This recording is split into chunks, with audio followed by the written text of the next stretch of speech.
आज हमने बात करे सन अपने के टेलीविजन के बारे में। टेलीविजन कथी बाटे वही सब के आज हम बात करें। सबसे पहले लिखल बाटे television is one of the most useful invention of science and technology लिखल बाटे।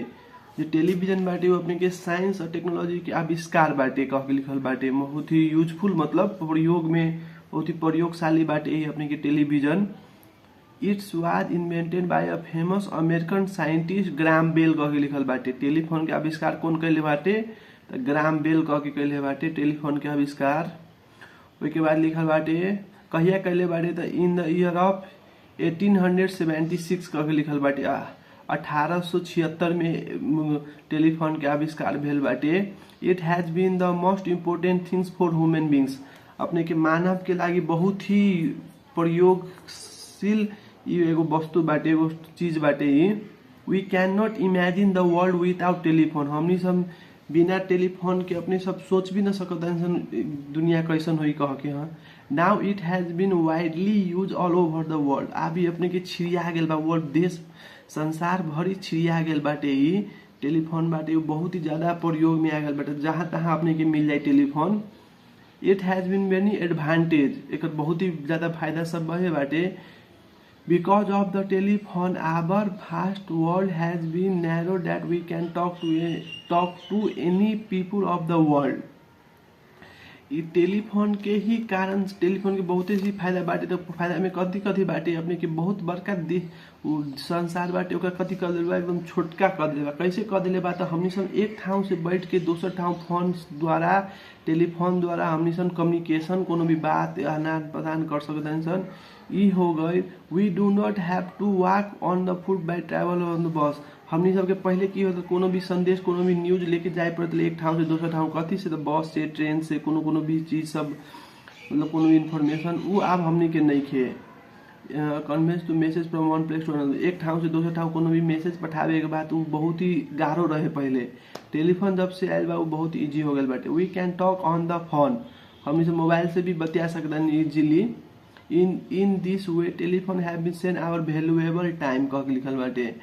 जे टेलीफोन के कारण हमनी के कथी बाटे तो टाइम बहुत ज्यादा बचेला सन।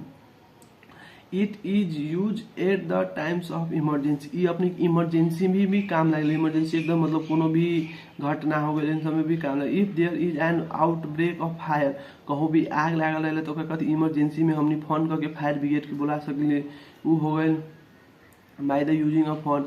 If the crime going to place कह के लिखल बाटे कहूँ भी क्राइम हो बा कहूँ भी कोनो तरह के चोरी कोनो भी डकैती कोनो भी मर्डर हो रहा तो जल्दी फोन करके फोन द्वारा फोन करके पुलिस के बुला सकते हैं। यो एक बहुत ही ज्यादा फायदा बाटे। If there is any accident कहूँ भी कोनो तरह के एक्सीडेंट भेल बा ओहो में हमनी के बहुत फायदा। We can talk ambulance by using phone. कहूँ भी कोनो एक्सीडेंट भेल तो हमनी कथी एम्बुलेंस के जल्दी से फोन करके बुला सकते हैं सन।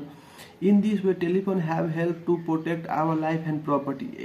यह प्रक्रिया में कथी होला कि हमनी के धन संपत्ति के भी सुरक्षा करला। कौन सुरक्षा फोन द्वारा हमनी से बहुत ज्यादा सुरक्षित बानी हमनी के लाइफ और प्रॉपर्टी भी।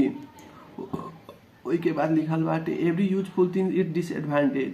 जेकर फायदा बा ओकर बेफायदा भी रहेला सन। बेफायदा में कथी बाटे sometimes we are disturb by telephone. हमनी सब कोनो समय में फोन के कारण डिस्टर्ब हो जाली सन।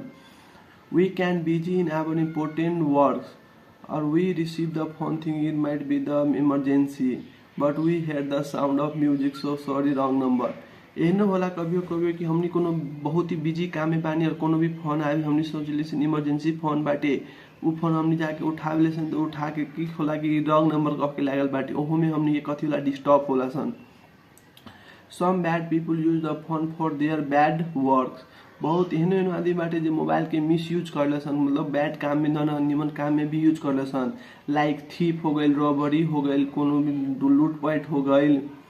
सम people test bets and abuse for the phone के बहुत ही मिसयूज भी बाटे। में कथी लिखल बाटे वो कह के बाद एब्यूज कह के लिखल बाटे फॉर अस बहुत ही हमनी के न निमन बाटे। टेलीफोन इज एक्सपेंसिव फॉर पोर पीपल। जे गरीब बाटे ओकरा लागि टेलीफोन कथी बाटे तो बहुत ही ज्यादा महंगा बाटे। महंगा मतलब बहुत ही कॉस्टली बाटे। So it has bean beyond their capacity. वो ओकर सबके जे अपन रेंज बाटे वैसे बहुत ही ज्यादा दूर बाटे लिखल बाटे। The government should be set many public telephone for them different places. तो ओहिमे गवर्नमेंट सरकार की कैले कहूँ सीडीओ सब कह के टेलीफोन के जड़ान कैले बा मेन ठाउँ सब में से कोनो भी इमरजेंसी फोन है तो वैसे कर सकले गरीब आदमी सबके लागि इमरजेंसी के लागि we should take advantage of our telephone. हमनी के फोन से फायदा सब लेवल जा सकल है। We should not use our telephone for bad work. हमनी के न निमन काम के लागि फोन कभी भी यूज न करे के चाहिए। If V